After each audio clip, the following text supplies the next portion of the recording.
Welcome to the Navic Gaming Podcast, where it is our mission to explore the business and future of video games. We bring together the industry's brightest builders, investors, and thinkers to keep a pulse on current events, dissect emerging trends in games, share lessons learned, and have a great time. This podcast is also part of Navic's growing ecosystem, which ranges from free and premium research to consulting and advisory services. For more information, visit www.navic.co.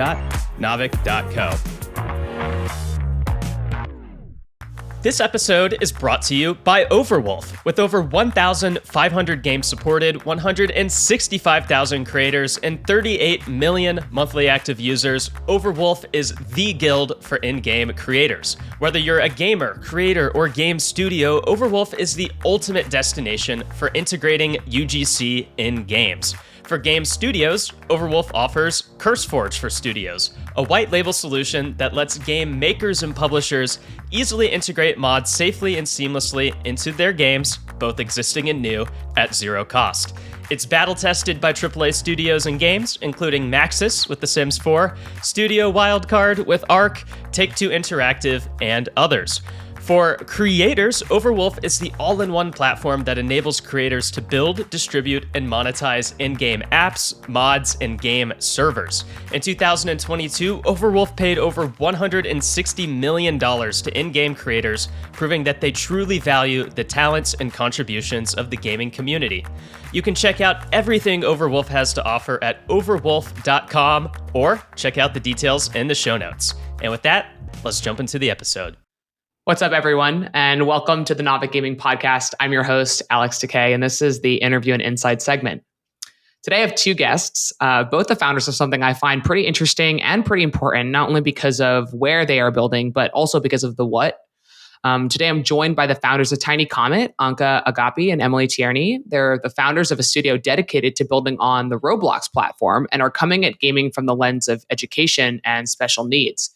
In my mind, there could be no better place to start than where over 200 million monthly active users with ages ranging from 8 to 20 are at. We're talking about the challenge of committing to building on a new platform, finding developers to hire in this space, aka literally staffing a studio where the oldest dev might be 22 years old. What angle is being taken on when you say you're building an education game, and some of the economics of building on the platform as a studio. From what I remember, the creator take is like 50-50, so wondering whether or not that's different for dedicated studios. And most importantly, how are you building a game that will defeat the Roblox algorithm? So this is a major double prong. Roblox is a generational shift in how we play and build video games, and education is the bedrock of how we as humans grow. So I'm super excited to dive in, and welcome to the show, friends. Yay. Thanks for having us. It's good to have you here. And so before we get started, I would love for you guys to both give an overview of yourselves and your backgrounds in games. And I also want to hear what your favorite game in Roblox is. And I definitely will not know it. So please describe what you actually do. I have played like one Roblox game and I was very confused. So which one was that? I was in a forest and there were a lot of trees. Okay. Ooh. And to me, remarkably, like nothing happened. So I also have seen a game where you're like in a maze and you're trying to like play like you're trying to hide. It's like almost like hide and seek. So I have played that one too, but that one was a little bit more clear. But most of them have been confusing. All right, Emily, why don't you kick us off? Sure. Hi, everyone. My name is Emily. I'm the co-founder of Tiny Comet. My background is in computer science and engineering. I spent first half of my career at Google and then the last 7 years at Supercell as a tech lead. My favorite Roblox game is Rainbow Friends. I love how easy it is to jump into the gameplay, and I always get a good laugh out of it in just a short 10 minutes play session. I love all the horror games on Roblox because they're not very scary, but then it's like a mix of like funny and scary. So it's like going to like a Halloween event at a theme park. I spent majority of my career in mobile gaming, so going to Roblox was really exciting. Feels like the UGC platform reminds me of the early day of mobile gaming. Like, why would anyone build games on Roblox? And I remember people saying, why would anyone build games on mobile? So happy to be here to share our story with you. Nice. All right. And Anca? Yeah, and my name is Anca. I'm Emily's better half. I have a background in business and marketing, and that's where I spent most of my career in different companies. And I also spent several years working in education for an NGO, but also for a university back in Finland. And I'm bringing the educational side to our company. Favorite game in Roblox. I feel like I have many games that I enjoyed, but I think one that I love the most is Restaurant Tycoon. And the reason why I like it is because I'm a foodie and I love food. I like cooking food.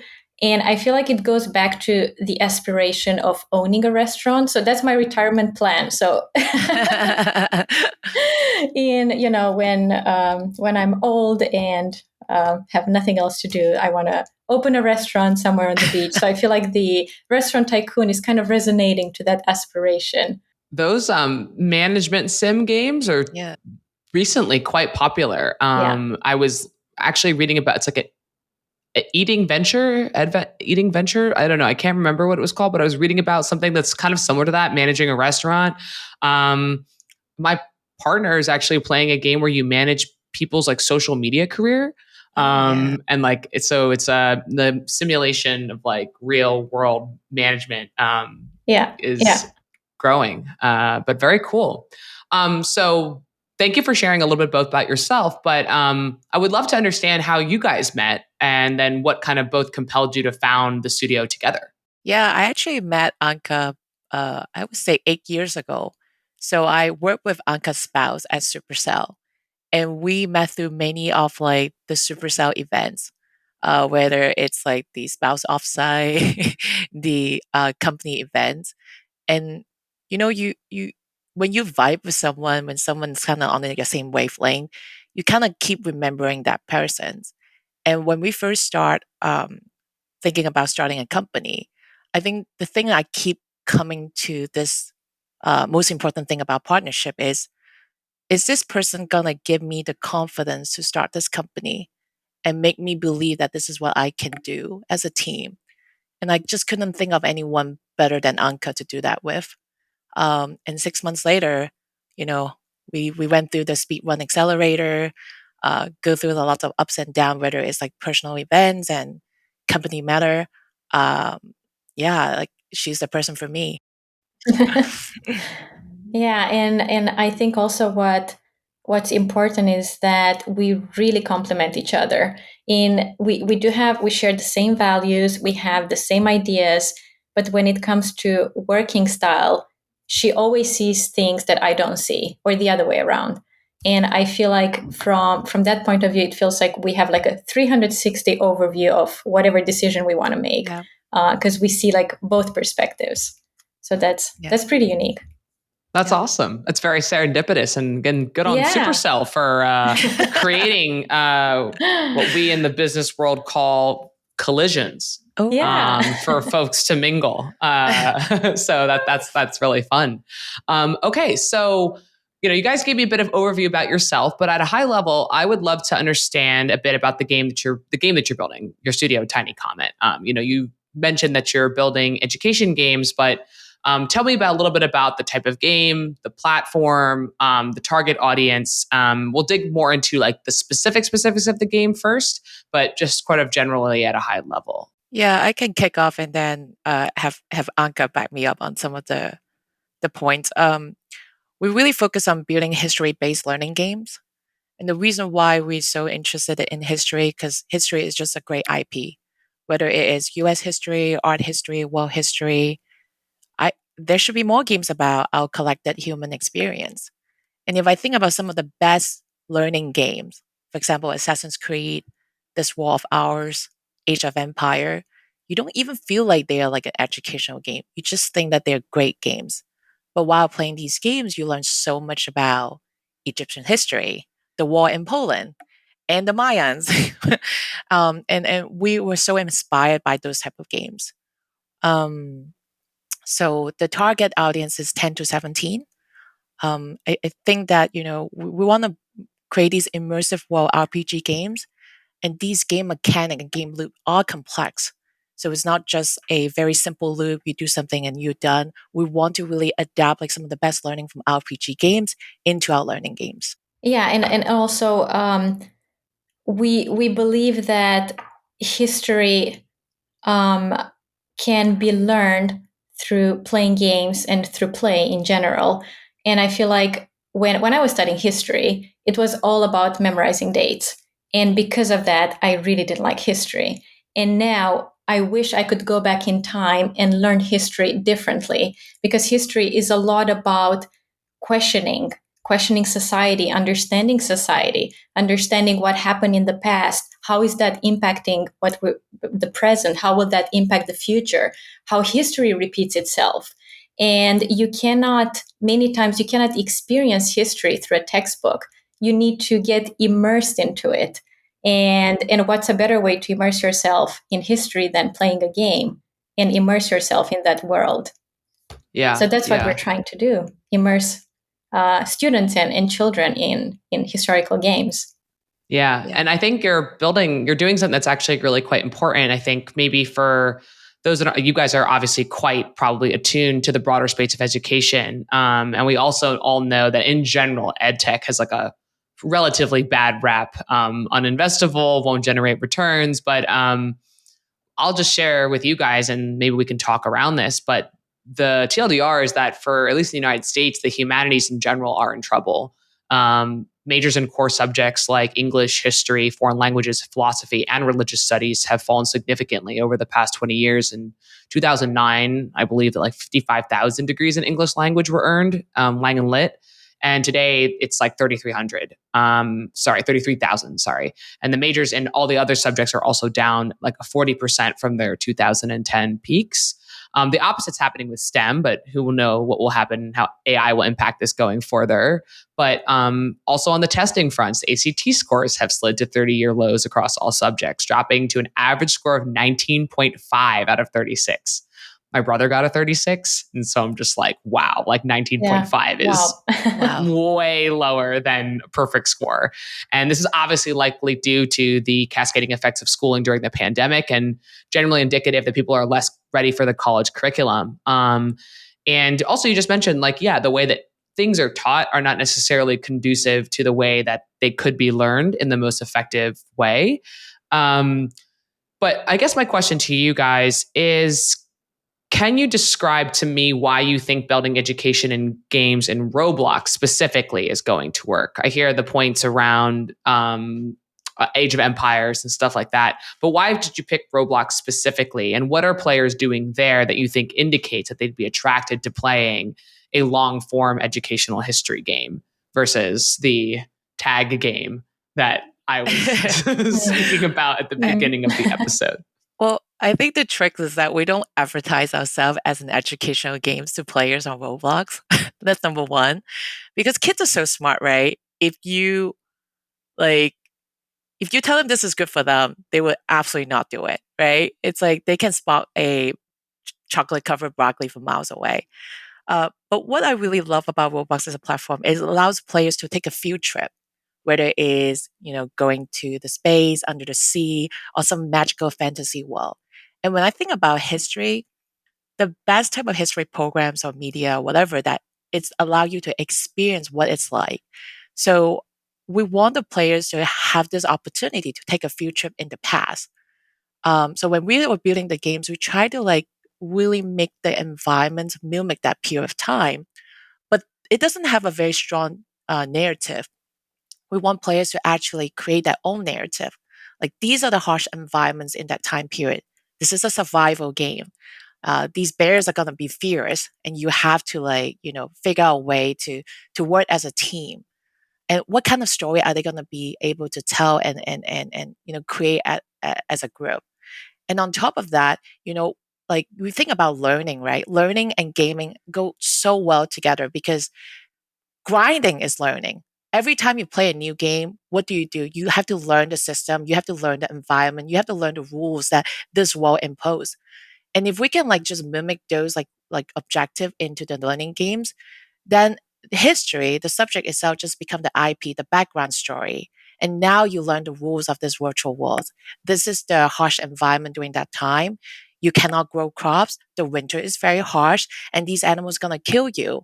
How are you gonna do to survive, right? So, and when we play test our game with kids, right, they have so much fun playing the games, and we're worried that they're not gonna be able to retain any informations.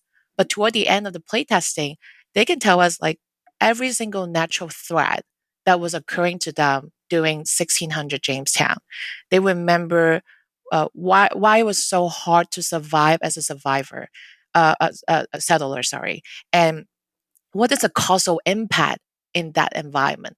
And I think the most important thing about learning history isn't so much about memorizing the facts, but really inspire kids to have that critical thinking skill and thinking about why things happen a certain way, why people have to make a certain decisions. And we really want to like convey that in our games instead of just trying to make like an interactive history book. Because you have Netflix for that. You don't need us for that. you know? Yeah. Yeah. Yeah. And maybe to take a step back, why we Yeah. chose Roblox, we wanted to be where our audience is. And most of the kids nowadays are in Roblox. So you mentioned at the beginning, Roblox has now, I think the latest number was like 65 million daily active users. Yeah. And out of those 67, I think around 70% are under 16. So they are already in Roblox. So why not create something where they are already present? Roblox already has the distribution. They are present in, I think it was more than 100 countries. They cover a lot of languages. They cover mobile, desktop, VR, consoles, and so on. So for us is so much easier to test what works and what doesn't, because they offer the infrastructure, they offer the distribution, and we can, like at a very low cost, we can test the mechanics that work, the games that work, and then move forward from there. And to add to Anca's point, right, we have two development track. We have the 4 to 6 month, the long development track, where we're creating this very immersive RPG game. But we also have a very short track that's only 4 to 6 weeks, where we want to test out some of these like popular Roblox mechanic, right? Can they be a good mechanic for learning?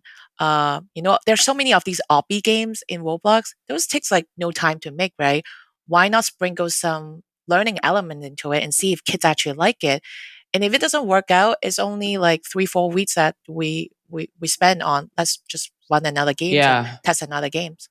Yeah, the time to creation is so low, and the cost to creation is also so low, which makes the platform really, really fascinating. And I'm super excited to talk about like Roblox platform and building later on in the episode. But before we go there, I wanted to draw back to the points that you were saying, like, hey, like sometimes we're not marketing this as an educational game. And, I personally, from my experience, used to play ed tech games and stuff like Peter Rabbit. I don't know if anybody remembers those language learning games, and God knows what else. And I absolutely hated that because they were like mostly bad games, right? They were definitely like teaching me something, but the synthesis between what we're learning and the game mechanics and the core game loop were just completely detached. Though there was one platformer where I played as a ghost and you had to jump from the synonym of one word onto the next block, and if it wasn't a synonym, you would just fall through. That was actually kind of fun. That's fun. But I think that was well done. There was like a matching thing, and it played to the platform mechanic, which is genuinely still fun and exciting within and of itself.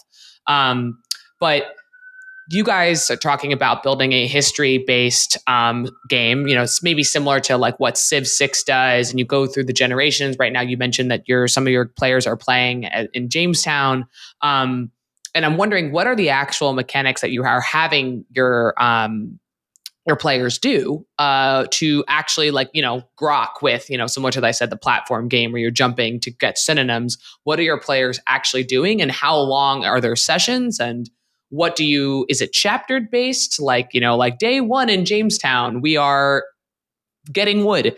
To walk me through that, and do people play together? tell me a little bit more about the game design.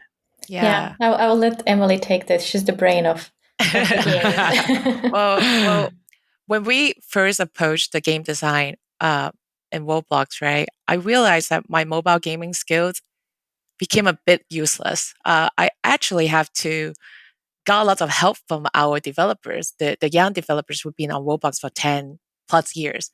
And the funny thing is that when you find someone who's a Roblox developer with 10 plus years skill, they're 22. Because it's like they've been playing Roblox since they're 10. But what we learned is that the play session has to be short because you really competing with like kids who are just playing a game between soccer practice. So they don't have time to sit there and play a very long section of games. So that's number one. Yeah, Number the two, average, just as a side note, the average play session, I think it was something like seven minutes in Roblox. For Roblox. Wow. Okay. It's really short. And number two was that like we look at like all the very popular categories of games, right? And we saw that like games like Tycoon is very popular. Simulation game is also very popular. And we try to figure out like what type of game that is popular on Roblox that kids already like and understand the mechanic of, and how can we apply that into our history-based game, right? So if we just take the learning side aside for a second, we know that like the game section have to be short, and then the players need to be able to experience a big portion of that games in order to feel the progression in that 10 minutes. Sure. So you can't make them grind, because if they have to grind, they're like, I'm not going to play this, because it's so easy to jump from experience to experience, right? So with all that learning, we realized that, okay, we want to do a survival games because it really fit the storyline of Jamestown and Settlers. So it's finding the games that fit the storyline first, then trying to like figure out storyline and try to impose into like what we like to say, instead of gamifying something, we try to learnify something. How do we learnify a survival RPG games? So with that in mind, we know that like the game has to be social because Roblox is really social. And majority of the games, if it's like an individual player game, it doesn't do well. So we're betting the game to be 90% social. You can play the game on your own, but it's not going to be very fun. It's going to be a 10 people section, 10 players in the sessions. And for the game is up to 30 minutes. But even if you play 10 minutes, you will already feel a huge sense of progressions. And there will be like different survival wave mechanics. So each wave, that will be new settlers coming into the settlement that you're building with your friends. And then you got to also experience different threats during the 10 minutes. So it's building, surviving, exploring the settlement. Okay. And so I would say it's a mix of Minecraft, Valheim, and a tower defense game. So we're merging a lot of these popular mechanic into one body. Got it. Yeah. And these are some of the trends that you've seen. You're like, okay, let me take the top 3 game genres on Roblox: Tycoon, management, tower defense, and then kind of combine them and wrap that around the story of Jamestown. And so ostensibly what I would think is that, okay, so after someone plays Jamestown 1,000 times, they might get bored of playing Jamestown 1,000 times. And then you might move to another piece of American history or something else. Exactly. And those game design would look different for those games or the same? So the goal is that after the players finish experience the Jamestown map, they will unlock additional map.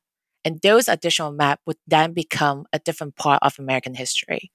And even just the same map on Jamestown, right? You're playing from a settler perspective, and the pioneer storyline has been told, I don't know, 1,000 times, right? What about the perspective of Native Americans? So you'll be on the same map, but you might be playing from a different perspective, different role. Oh, that's really interesting. So what we want to do as we've got too much Oregon Trail. We had a lot of Oregon Trail. We need something else. So the purpose of the beta is that we want to see how many players experience the entire game to really determine like what do we do next for the content. Do we expand the map so we cover Pennsylvania, Boston, and all these regions, or do we want to like explore the perspective from other like Native American, the animals, the buffaloes? What was it like when a bunch of settlers coming? What is the impact to the environment?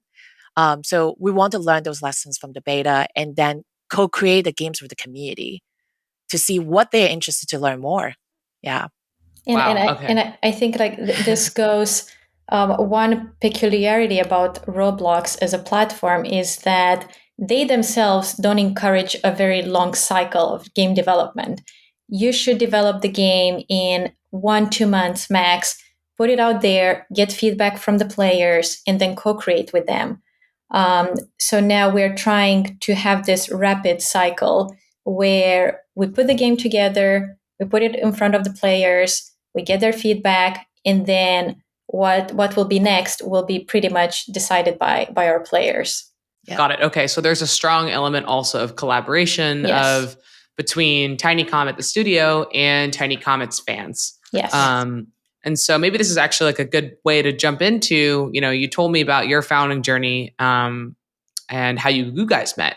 But, we talked before and you told me that, 2/3 of the people that are at Roblox are under 16 years old and that some of your own developers are actually quite young.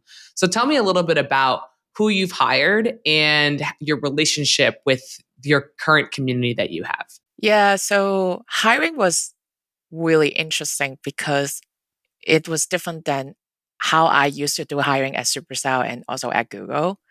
The best Roblox developers are not on LinkedIn, they're on Twitter, right? You have to sort of discover them Or in because they Discord. shared On on X. Discord, on X. On X. Sorry, on X now, on X. You need to cut this part. Cut this. And they pride themselves as Roblox developer. Like it's really interesting because like if I think about like hiring for engineers in the past, they would be like, I'm a C# developer, I'm a Java developer. They very focus on their certain coding skill. But Roblox developer, they're like, I'm a Roblox builder or I'm a Roblox scripter. Like they tie their expertise to that to the platform. Right. And it was really refreshing to me. So I know that, okay, I'm not going to find, I can't type in Roblox and find them on LinkedIn. I have to go to Twitter. I have to go to the Roblox Talent Hub and I have to find them on Discord. So it started with me like sketchily sending some kid that I don't know how old they are a DM on Discord and be like, hi, I'm this person. Did you have a portfolio that I can check out?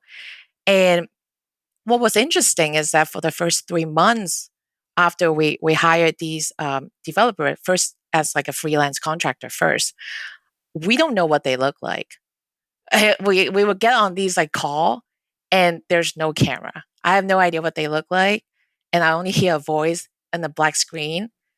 And I think one of the things like my friend would be like, hey, careful, don't be scared. I'm like, I gotta take the risk, I'm already taking the risk of like, emailing them, messaging them, might as well just like go with it. And they actually was teaching us about this online, stay anonymous online because that is the new generation. They don't like to show their faces. They don't like to, share any real information. And for the longest time, we were calling them by their username, not even their real name. Right. It was after almost like 4 months of development together, them seeing our face every time we get on call because I feel like such an idiot. I would be, have my camera on and talking to a black screen for months. And I finally, understand the feeling, yeah.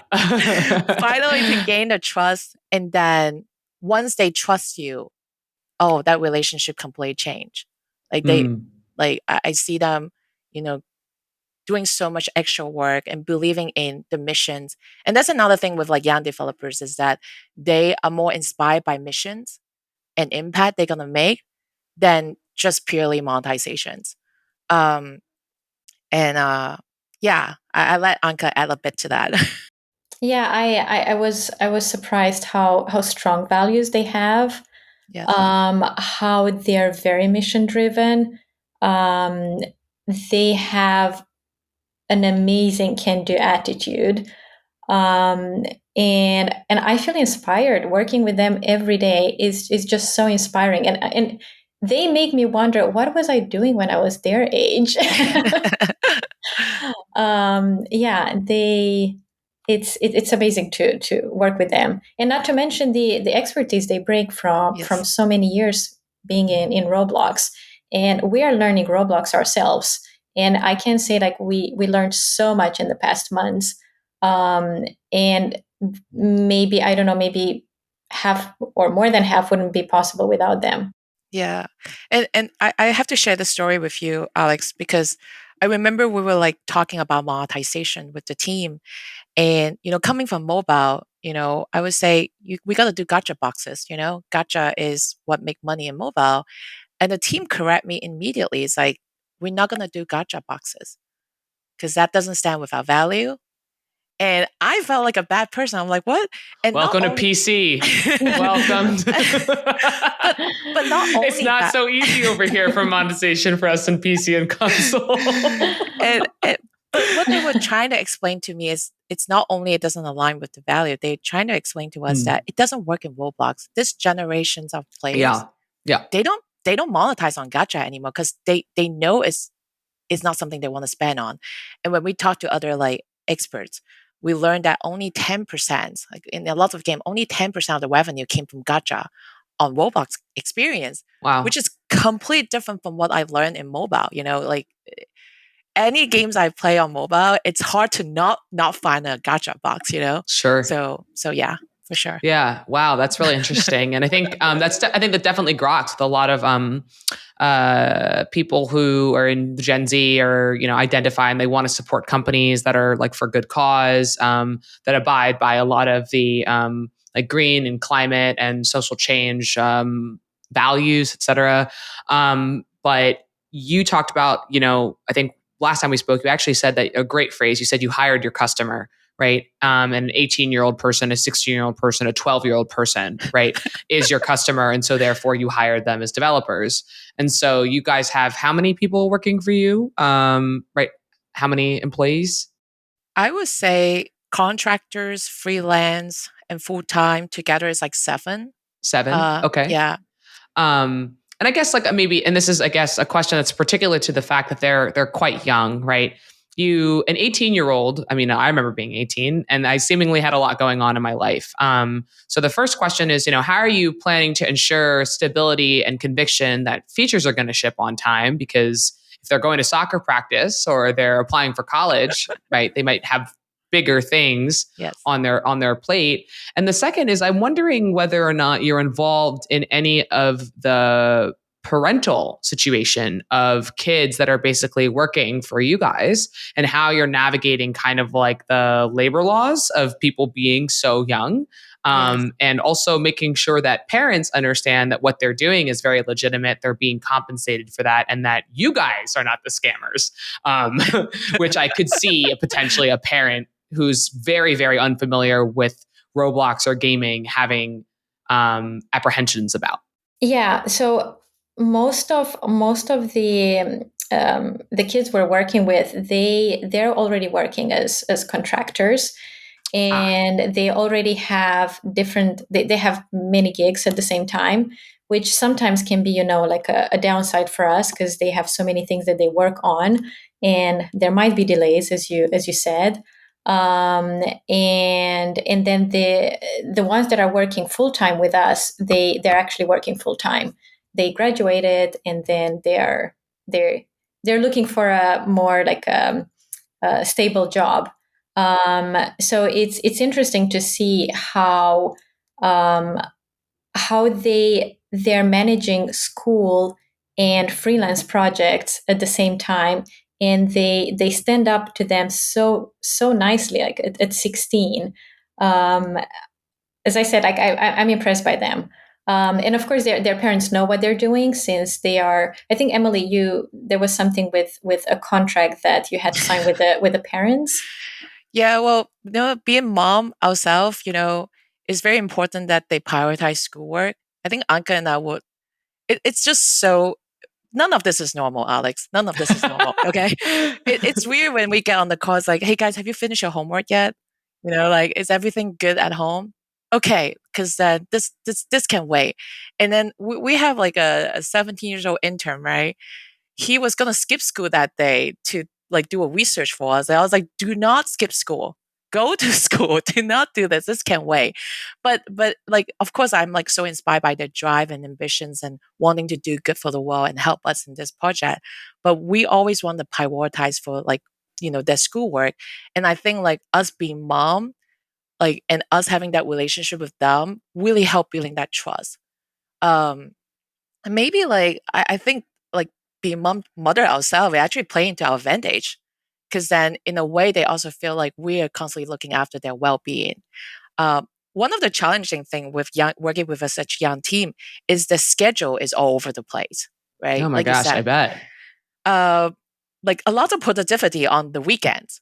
But Anca and I are off on the weekends, so they're paying me. I'm like, oh, what do you think about this design? I'm like, I'm not working right now, but I have to work. But during weekdays, they have to do homework, so they're busy. They can't really work with us. So it's like almost the schedule is upside down. In some of them, because we have a contractors in Canada, and I have to say, he's one of the best UX UI designer. And he's so sought after, right? After our project, he already have 3 other project lined up. And kids is only 16. So it's like, how do we make sure that the project he's doing, that he feel empowered? And Yeah. number 2, that he felt like he have a say on what he likes and what he wants to do. And more importantly, how can we work more flexibly with, his schedule? Because in my opinion, he really know his players the best, because he is the player himself. So yeah. That's really interesting. Gosh, it's probably just, it's such a, I didn't even think about the flip flop of the weekends and the Monday through Friday. That's fascinating. And yeah, it sounds like it's like some of these. I listened to an episode with a bunch of Roblox developers way back like 2 years ago. I can't exactly remember. It was like there's like a flower game that's like really popular, but I can't exactly remember what the names of the developers were called again, because they weren't going by their names. They were going by their like gamer tag. And that made it just even more confusing to keep track of who was speaking. But yeah, it seems like usually Roblox developers have multiple projects, multiple things that they're working on. And so that actually brings me more to the question about the business model and the platform of Roblox.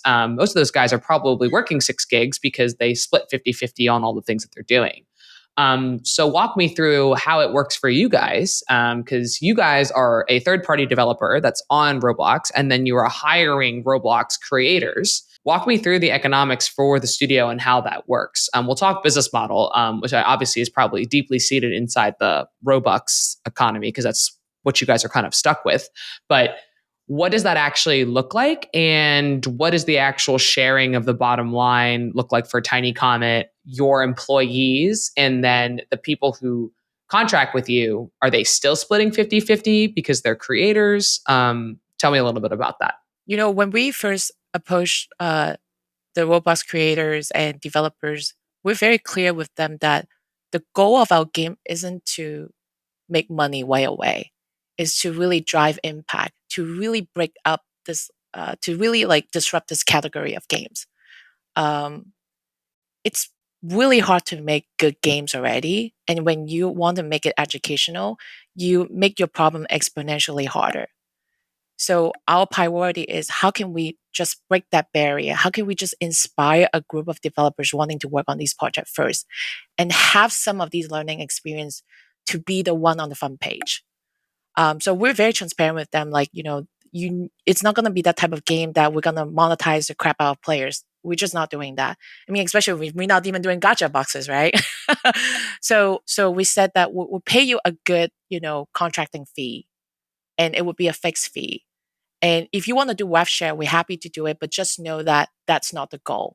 So up to you what you decide to do. And a lot of them is actually very, I was saying, understanding our positions and happy to invest their time with us, knowing that, there's not going to be like a huge rev share for these type of experience, because that's not our goal at the moment, Yeah. And we want to focus on building a community. That is our main goal. We want to be the educational game company on the platform, without being straightforward, the educational game company. And after having the community, and after having players that really love our games, and after releasing game after game that is very successful in terms of visits, engagement, then monetization will be so much easier to put in place. So this is our strategy. Yeah, And because I think oh, sorry, go ahead. no, and I think advantage of like being a Roblox is that players already know that there's stuff to spend on Roblox. Robux, whether it's, you can do these game pass, you can do like cosmetic items in the game. And there's one interesting thing in Roblox that I notice is donations. People donate a lot of money to an experience that they find very, very delightful. And so it's a bit different of monetization strategy compared to like what I was most familiar with, which is mobile gaming. It's not so much about extracting as much value of a player. It's more about how much can we delight that players when they play this game, and if they learn something, that's like the bonus, right, on top of that. Yeah. Sure. Yeah, and as I understand it, it's like rather anecdotal evidence. But Roblox is a little bit similar to like hyper casual, where instead of doing like live ops, you would just release new mini games over and over and over and over again. So when you're talking about being the educational Roblox game, you're not talking about building Jamestown game that's called Tiny Comet's game number one that gets updated over time. It's Tiny Comet's game number one, Tiny Comet game number two, Tiny Comet game Yes. number three. Yes. So your Yes. cohorting is very much like segmented by the game, not inside one major Yes. live service. Yeah. Is that correct? Yeah. Yes. Got it. And so then in that regard, how are you guys thinking about, retention in those mini games over time? Because as I understand it, there's 40 million games on Roblox, and like 70 of those games have crossed the billion play count. And so how are you going to make sure that like this first mini game that has something to do with Jamestown, cracks into the top charts in order to basically begin what I suppose is your flywheel for minigame number one to minigame number two to minigame number three? Well, we have this very ambitious goal when we start a studio that, okay, we're in the learning phase right now, but can we push ourselves to at least have 4 games in 6 months, 4 experience? Because one thing we notice with other like studios, right, especially the one that have more funding or more experience in the education space, it does take a longer timeline to push out these games. And us, we can push faster. Like I think all we have is speed. So 4 games in 6 months. Once we understand the formula, can we do 8 games in 6 months? Can we have more of these mini games, like keep coming out and riding the trends on Roblox, right? And then in the same time, for games that actually we felt like there is good traction, can it become like the infinite games on Roblox? Because a lot of Roblox games, even though they're very fun, they don't really have a very strong narrative. They don't have like a very long replayability. But then the one that is really successful, like the top 10 game, whether it's Adopt Me, Brohaven, Bloxfoot, right? Oh, it was Adopt Me. That's the one. Oh, was it the one with the garden or? Yes, it was the girl that does Adopt Me. Oh, Yes. Yeah. Yes, But that's where the flowers have come from. Oh, yeah. yeah, but they have so many updates. They have amazing community, and our ultimate goal is to have that infinite games on Roblox, right? And we were gonna find out only by launching as many experience as possible to really understand what stick with player, what is a good combination of learning and gaming, right?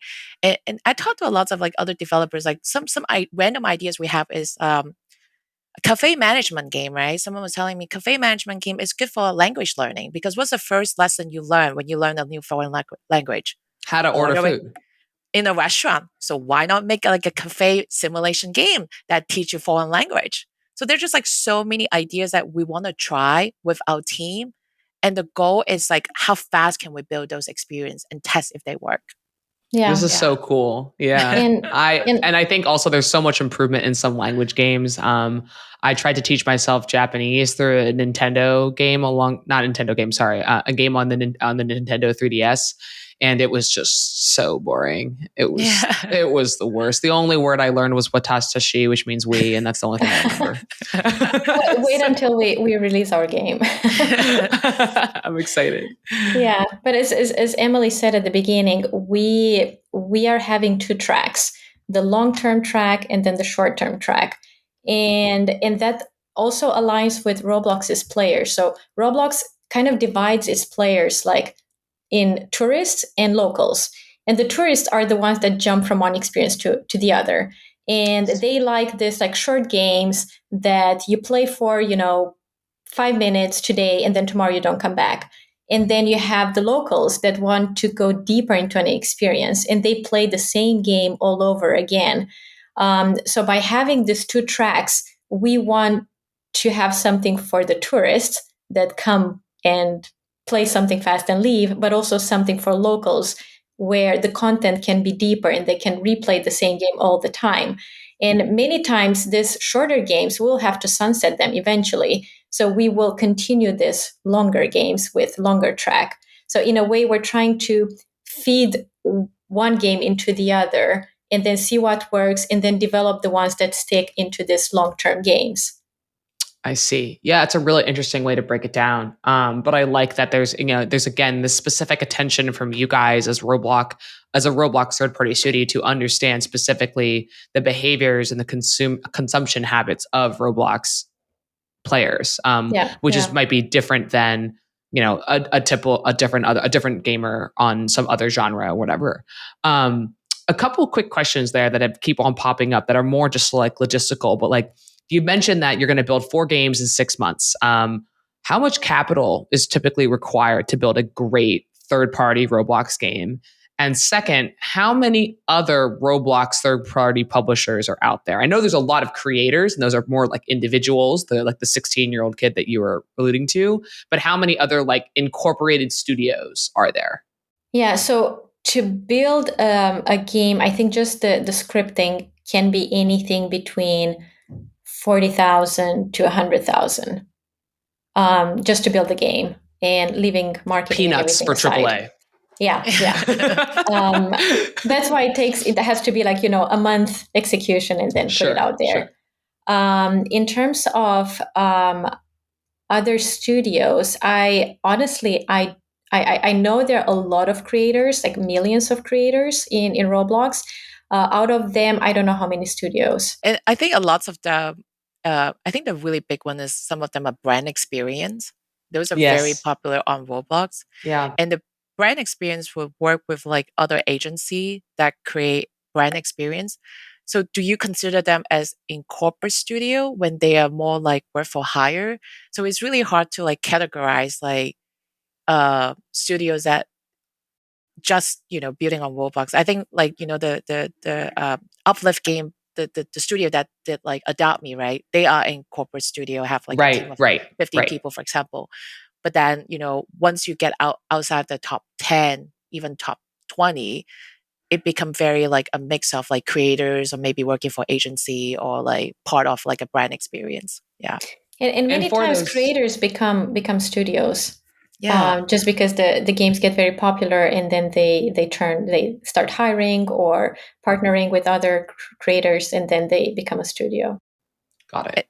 And then there's also this like whole secondary markets of like, studio acquiring experiences. Like they might not make games themselves, but they will acquire like experience on Roblox that have potential to become the infinite games on Roblox, right?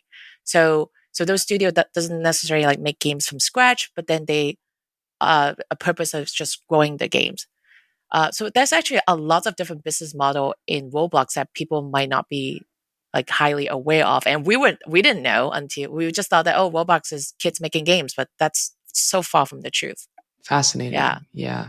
And then but again, there might be a smaller number of third-party studios, some branded experience. I saw that Roblox had a big like marketplace update as well.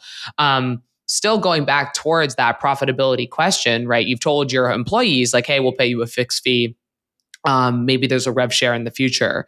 But as for you guys as the third-party studio, what sort of business model or an economy are you guys looking to build on the Roblox system, whether or not that's involved in the marketplace or having brand partners and relationships with, I don't know, maybe you sell a Jamestown Gucci bag for an inordinate amount of money, because ostensibly you guys incorporated a studio also to potentially build profitability over time. Obviously, you're starting with the community first, but what does that look like? Maybe let's just say, 12 games from now, which for you would only be like in a year, given your pace. What does that look like in the future? We are we are still testing Yes. on ways to monetize. We had a lot of discussion internally about who is our customer, because we know who our users are, but who is our customer? Are we selling to parents? Are we selling to children? And we made this executive decision, we're going to focus on the players, and we want to create the best experience for them. And then as parents, and also us talking to parents, we realized that when it comes to Roblox, parents don't have a very good visibility into what games kids play. And they choose the experiences themselves. So if we were to sell to parents, they wouldn't have they wouldn't have so much of a say into what games their child plays, especially at the age that we're targeting. So that's why we decided we're going to focus on our users, and when it comes to monetization, we will have in-game monetization. Yes. Maybe we're going to look into subscription. I know that Roblox introduced or will introduce a subscription model also. Something that, for us to think if it makes sense in the future. I don't see it relevant at this point, just because we want to offer to as many kids as possible the possibility to learn. And a subscription model will kind of hinder, from that. I also like, to take a step back, right? Most ad tech are either selling to school, selling to government, or selling directly to parents. And, you know, maybe that what happened is that you end up making games what parents or adults want kids to play, not what kids actually want to play. Right. So by switching, and to be honest, like selling into schools is really challenging. It's very gated, um gated institutions, right? You have to have like a 200, 300 people sales team just to even start that process. And what we are like a studio of like what 4 full-time employees, like 3 other contractors. We can't be like spending our capital on that. So with that, like we're taking an approach of like who do we want, who do we care about the most? Is players getting values out of our games, players appreciating what we're building. So player first, then parents will come, then school will come, then the teachers will come. So that's our idea. And then in the same time, like, of course, we're talking to other folks in terms of partnership. Like, can we do like a collaborations of like back to school? Maybe we can do an educational game for back to school. Can we like, are we talking to different like brands to see if they're interested into partnering, and also talking to the Roblox team to see what they're thinking about Roblox education in the future, especially after they announced that $15 million investment. So their leaderships also believe that there is potentials in Roblox educations, but what that look like, I think that's $1 billion question. Yeah. And maybe as also a relatively final business model question, I have another $1 billion question. Tell me all you know about how to defeat the Roblox algorithm. Because as I've understood it, it's one of those, it's very similar to TikTok. It's, and any other, basically when you're, I guess, tied to the platform and you're building directly for the platform, you've put all your eggs in this Roblox basket, you similar, and also YouTube, like you have to basically find a way to make sure you're hitting the 3 things that they have publicly stated are their big factors in their algorithm, which is engagement, monetization, and retention, to hit and get surface visibility in the charts. So walk me through how you guys are thinking about that. Obviously, like, you've mentioned very openly, you're not marketing this as an educational game. So what are you marketing it as? And how do you guys hope to maybe ascend to being like one of those like top 10, top 15 Roblox games? Yeah, so we were working with well, I wasn't say that they're marketing agency. I would just say that this one kid.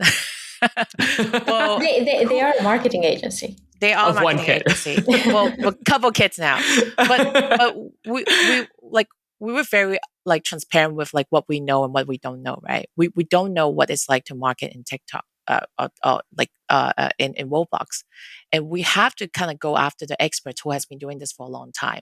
How do they get like a TikTok video viral and lead to people coming to Roblox, lead to people coming to building their Discord channel, right? And then we learned that there are a few things, and I'm overly simplifying it, and Anca, please correct me, is number one, icons. What kind of icons are we making to attract players to at least even click the game first? Number two, it's like the text in your game description, right? Like, how are you writing those texts? Are you hitting all these keywords? Like, oh, player comes in, do they even click to play the game, right? Are they going to upvote the experience? And then finally, it's like, you know, UGC. Like, are we creating UGC items that we can give away to players that is exciting for them to actually collect? So there's a lot of things that we are learning and working with our, Gen Z and Gen Alpha marketers to really understand, like, what makes you click a game and open that experience? What makes you stay? If we do a bunch of these like UGC giveaway every week, would you stay? So there's just a lot of research that we are still doing to figure out what's stick. But it comes down to, do they even want to open this first? Can we solve that problem first? Then we try to like kind of take this tiny step, one step at a time. At what point did they churn? Did they like leave the game? Was the tutorial too boring? Should we even have a tutorial? Should we give them a puppy so that they can collect a puppy? Should we give them a cool backpack so they can use their avatar items in other games? So so yeah, it's like relearning the whole gaming ecosystem in this platform. Yeah. Yeah, and I think we're also we're betting a lot on Roblox's virality, just Yeah. because it's so easy to get. Well, it's slightly easier than on other platforms to get games viral, just because the community is so large, but also so close, and they know all the new games. All you need is an influencer to post about your game, and then that's how you get your engagement. So as Emily said, we're trying to do like one step at a time. Now we're going to launch our TikTok campaign in November, in order to get some traction, to get some users to our Discord community, and then later to the game. Then once we launch the game, we will check for retention. We're going to check the numbers all the time and see how we can improve retention. And then after that, we're going to add the monetization.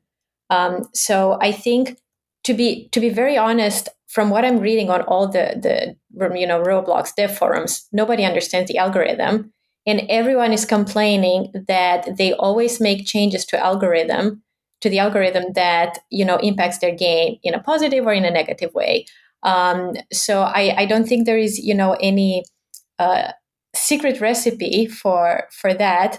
But if we find it out, we can have another episode and we can share it. Yeah. Absolutely. But it's like this whole thing about adoption, right? How fast can you like switch course and change things so you can like play well with the algorithms? And I think like for any like startup studio, all we have is speed. How fast can we change our course? How fast can we pivot? How fast can we like build along with the community? And even though like it's not exactly easy to manage a team of developers that have crazy different schedule and work very differently, one thing they have is that this generation of new developers, they're fast, they're damn fast. Like they so brave, and they code with such bravery. They're like, oh, there's a new package, gonna use it. I'm like, wait, should we like at least test it out, do some QA? No, just gotta use it, gotta put it in the game. And I'm just so inspired by their bravery. And I felt like Roblox is so innovative in this way because they also have a group of developers that's so willing to try new things. And I'm like learning every day from them how to become a better like team lead for them, Yeah. That's awesome. Yeah. I think this is so important. And I think it's also the beginning of so many potentially illustrious game development careers for a lot of really young kids, which to me is obviously like just awesome and beautiful. And I think it's something that we should encourage a lot of people of diverse backgrounds at a much younger age than by the time they get to college or something like that, to be involved in things like game development. So we're running up on time. But as a final question for both of you guys, I would love to know what's the most important thing you've learned from a video game. And also, we usually conclude by asking you guys to share ways to follow what you're doing or how to get in touch. So maybe Anca, you can start us off. The most important thing, I feel like I always loved strategy and management games.